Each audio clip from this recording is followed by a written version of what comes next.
बिस्मिल्लाहिर्रहमानिर्रहीम अस्सलाम वालेकुम। आज की वीडियो में मैं आपके साथ मटन रान रोस्ट करने का तरीका शेयर करूंगी, जिसको हम बग़ैर ओवन के रोस्ट करेंगे और घर के मसाले लगाकर रोस्ट करेंगे। बहुत ही मज़े की, बहुत ही जूसी और सॉफ्ट बनकर तैयार होती है। तो बहुत सी टिप्स होंगे इस वीडियो में, तो अपने वीडियो को पूरा देखना है। वीडियो अच्छी लगे वीडियो को लाइक, चैनल को सब्सक्राइब और मेरी वीडियो को ज़्यादा से ज़्यादा शेयर कीजिए। तो चलिए आए बग़ैर किसी देर के अपनी रेसिपी स्टार्ट कर लेते हैं और देख लेते हैं हमने इस मज़ेदार सी मटन रान रोस्ट को कैसे बनाया है। तो सबसे पहले रान रोस्ट करने के लिए हमने यहाँ पे एक रान ले ली है और ये तकरीबन 2 kg की रान है। और इस पर सबसे पहले हमने धोकर इसकी सफाई करके तमाम चर्बी उतार कर मैंने इसको अच्छे से ड्राई कर लिया। इसको आपने बिल्कुल ड्राई कर लेना है। उसके बाद आपने डीप कट लगाने हैं, इस पर इतने गहरे कट लगाने हैं कि इसका जो कट है ना वो बिल्कुल नीचे जाकर हड्डी के साथ जो ना मिल जाए। जितने डीप कट होंगे उतना ही मसाला अच्छे से अंदर अब्जॉर्ब होगा। ठीक है, अच्छे तरीके से मैं इस पर कट लगा लेती हूँ। तो देखिए मैंने तमाम रान पे कट लगा लिया। उसके बाद इस तरीके से मैं क्या करूँगी, जो इसकी ऊपर वाली हड्डी है ना, जो जहाँ जोड़ है, इस पर हम इसको यहाँ से काट देंगे इसको। ठीक है, तो बहुत इजीली कट जाती है। इसको काटने से क्या होता है, ये हमारी हड्डी जो है इजीली बेंट हो जाएगी, यानी मुड़ जाएगी और आराम से किसी पतीली वगैरह में, कढ़ाई में आ जाएगी जिसमें हमने इसको रोस्ट करना है। ठीक है, उसके बाद छुरी की मदद से इस तरीके से हम इस पर निशान लगाएंगे ताकि अच्छी तरह मसाला अंदर तक एब्जॉर्ब हो जाए। तो इस तरह अच्छे तरीके से डीप कट लगाने के बाद इसको हम साइड पे कर देंगे। उसके बाद हम इसकी मैरिनेशन की तैयारी करते हैं। इसकी मैरिनेशन बना लेते हैं। उसके लिए मैंने एक बाउल में डाला है 4 टेबलस्पून दही, 3 से 4 टेबलस्पून, और ये गाढ़ा दही है। अच्छा, ये रात में अपनी अम्मी की तरफ आई थी, वहाँ पर हम रोस्ट कर रहे थे, तो मैंने सोचा आपके साथ भी इसकी रेसिपी शेयर कर दी जाए।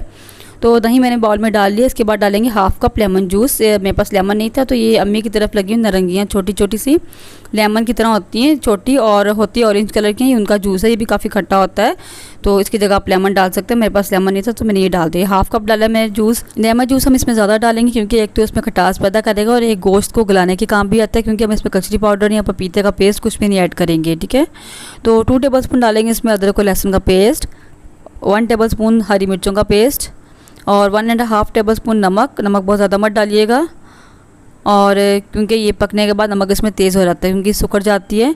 और 3/4 टेबलस्पून यानी 3/4 खाने का चम्मच लाल मिर्चों का पाउडर, 1/4 खाने का चम्मच हल्दी, 2 टेबलस्पून सूखा धनिया का पाउडर, 1 टेबलस्पून ज़ीरे का पाउडर, 1/2 टेबलस्पून गरम मसाला पाउडर और 1/4 टेबलस्पून काली मिर्चों का पाउडर। चुटकी भर डाला मैंने इसमें येलो फूड कलर, और थोड़ा सा मैं इसमें डालूंगी रेड फूड कलर, क्योंकि येलो रेड मिलकर बन जाएंगे ऑरेंज। अगर आपके पास ऑरेंज फूड कलर है तो आप वो भी डाल सकते हैं। वैसे ये कलर बिल्कुल ऑप्शनल है, कोई ज़रूरी नहीं है, लेकिन अच्छा सा कलर के लिए हम इसको डाल रहे हैं।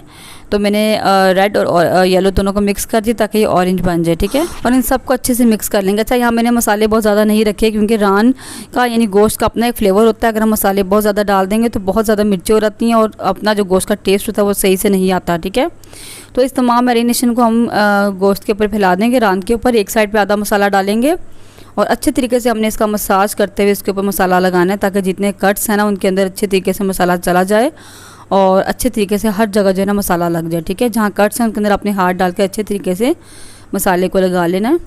तो उसके बाद दूसरी साइड पे भी इसी तरीके से मैं फैला लूँगी।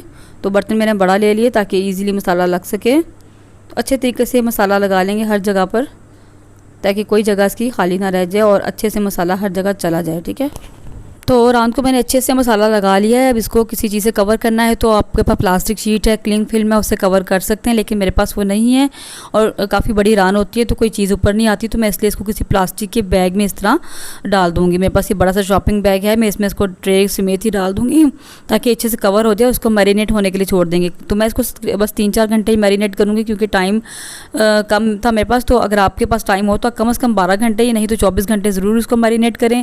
जितनी ज़्यादा मैरिनेट होगी उतनी ज़्यादा मज़े की बनेगी। लेकिन मैंने चूँकि लेमन जूस ज़्यादा डाला था तो इसलिए जल्दी मैरिनेट हो गई है। तो अब यहाँ पर इस रान को रखे हुए तकरीबन 3 से 4 घंटे हो चुके हैं और अब इसको जो है हम रोस्ट करेंगे। ठीक है, उसके लिए मैंने यहाँ पर एक बड़े से बर्तन में डालिए पानी। इसमें डालेंगे 1 दालचीनी का टुकड़ा और 2 डालेंगे बड़ी इलायचियाँ, 2-3 छोटी इलायची, थोड़ी सी काली मिर्चें होंगी 10-12 और 4-5 लौंग हैं और 2 अदद बे लीफ यानी कि तेज़पात हैं और 1 टीस्पून डाला है इसमें मैंने सफ़ेद ज़ीरा। उसके ऊपर रखेंगे एक स्टैंड। पानी जो है ना स्टैंड से नीचे होना चाहिए। पानी आपने बहुत ज़्यादा नहीं डालना, इतना हो कि स्टैंड से नीचे हो। और उसके बाद यहाँ मैंने ले ली है एल्युमिनियम फॉइल ले ली है और इसमें इस मैरिनेट की हुई रान को हम रख देंगे।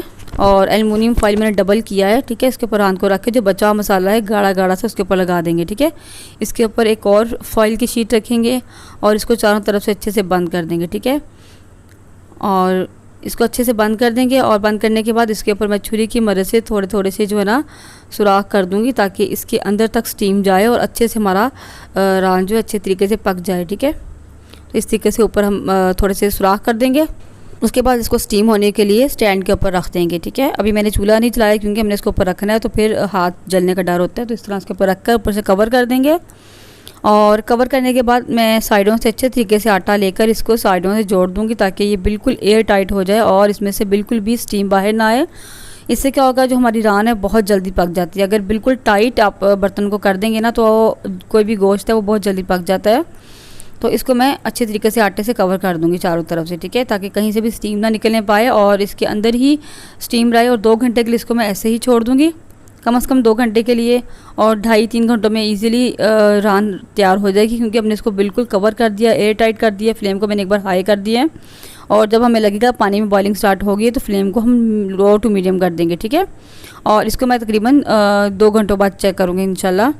तो 2 या 2.5 घंटों के बाद उतनी देर तक अपने इसको बिल्कुल नहीं छेड़ना और लो फ्लेम पर अपने इसको पकने देना है। ठीक है, कि अब यहाँ पर इसको पकते हुए तकरीबन पूरे 2 से सवा 2 घंटे हो चुके हैं और मैं इसको इस तरीके से खोल लूँगी। पहले छुरी की मदद से काट लेंगे हम दरमियान से और उसके बाद ढक्कन हटा लेंगे। मैं रान को इससे निकाल लेती हूँ। तो देखिए मैंने रान निकाली, पहले चेक की थी बिल्कुल गल चुकी थी इसलिए मैंने इसको निकाला है। और तो देखिए माशाल्लाह बहुत अच्छे से गल चुकी थी, ये बहुत सॉफ्ट हो चुकी है क्योंकि हमने इसको बिल्कुल एयर टाइट किया था। अगर कहीं से धुआं निकल रहा होता तो शायद इसको पकने में ज़्यादा टाइम लगता। तो अगर आप एयर टाइट करेंगे बर्तन को, बिल्कुल धुआं कहीं से निकलने नहीं देंगे तो बहुत जल्दी गोश्त पक कर तैयार हो जाता है और रान जल्दी बन जाती है। अच्छा, यहाँ पर आप क्या करेंगे, इसको अच्छा सा कलर देने के लिए मैंने उसी देचकी में पानी निकाल कर थोड़ा सा जो मसाला उसका बचा था ना, नीचे यखनी बची थी वो इसमें रहने दी है। और जो मसाला हमारा बचा हुआ था रान का, जो हमने मैरिनेट किया था मसाला बचा था, थोड़ा सा वो नीचे वाली साइड पे डाल दिए। इसके ऊपर हमने रान को रख दिए ताकि इसके ऊपर अच्छा सा कलर आ जाए। लो फ्लेम पर इसको 10 से 15 मिनट पकने देंगे और ऊपर वाली साइड पर भी मसाला डाल दूँगी मैं ताकि दोनों साइड पे अच्छे से मसाला इक्वल लग जाए। तो और दोनों साइड से हमने इसको कलर दे देना अच्छे से। तो देखिए एक साइड से जो है ये हो गई थी ब्राउन, तो मैंने इसकी जो है ना साइड चेंज कर दी है इसकी अब। और अच्छा, जो इसके नीचे पानी बचा था मैं बताना चाहूँगी, उसको जो यखनी बची थी ना, हमने जब रोस्ट किया था रान को तो नीचे पानी था, उसकी यखनी बन गई थी। तो उसको आपने बिल्कुल वेस्ट नहीं करना। ये देखें ये बहुत ही ज़बरदस्त थी, इसमें बहुत सारे मसालों के फ्लेवर हैं, गोश्त का फ्लेवर है। तो इससे हमने बहुत ही ज़बरदस्त चावल बनाए और सिंपल तड़का लगा के टमाटर डाल के ये अंदर यखनी डाल के तो हमने इसके चावल बनाए थे। बहुत ही मज़े के बने थे, बिलीव मी। और माशाल्लाह हमारी जो है रान बनकर तैयार है। देखिए इसको हम इन चावलों के ऊपर रख देंगे और बहुत ही ज़बरदस्त, बहुत ही सॉफ्ट बनी थी माशाल्लाह। तो क्योंकि हमने इसमें लेमन जूस डाला और इसको हमने प्लास्टिक के बैग से कवर किया तो जल्दी मैरिनेट होगी। और पपीता लगाए बगैर भी माशाल्लाह ये बहुत ही सॉफ्ट बनी थी। तो लेकिन ये कि अगर आप इसको ज़्यादा देर के लिए रखेंगे तो अच्छे से मसाले बहुत ज़्यादा और अच्छे से अंदर तक एब्जॉर्ब हो जाएंगे। तो मैं इसको आपको तोड़कर भी दिखाना चाहूँगी कि ये कितनी सॉफ्ट बनी थी। तो देखिए ऊपर से तो एक पीस ऐसे ही उतरा हुआ था, ये बहुत ही सॉफ्ट है। ये देखिए बहुत गला हुआ है बिल्कुल अच्छे तरीके से। और भी मैं आपको तोड़कर चेक करवाती हूँ। तो देखिए माशाल्लाह कितना इजीली ये जो है ना हमारी बोटी अलग होगी, अंदर से बहुत जूसी और ऊपर से बहुत ही मसालेदार, अंदर तक मसाले गए हुए थे, इसकी बहुत ही मज़े की बनी थी। तो आप इसको ज़रूर बनाकर ट्राई कीजिए, इंशाल्लाह आपको ज़रूर पसंद आएगी। रेसिपी पसंद आए तो लाइक करें, शेयर करें और मेरी वीडियो को ज़्यादा से ज़्यादा शेयर करें। तो मिलते हैं इंशाल्लाह किसी नेक्स्ट वीडियो में किसी नई रेसिपी के साथ। तब तक के लिए अल्लाह हाफिज़।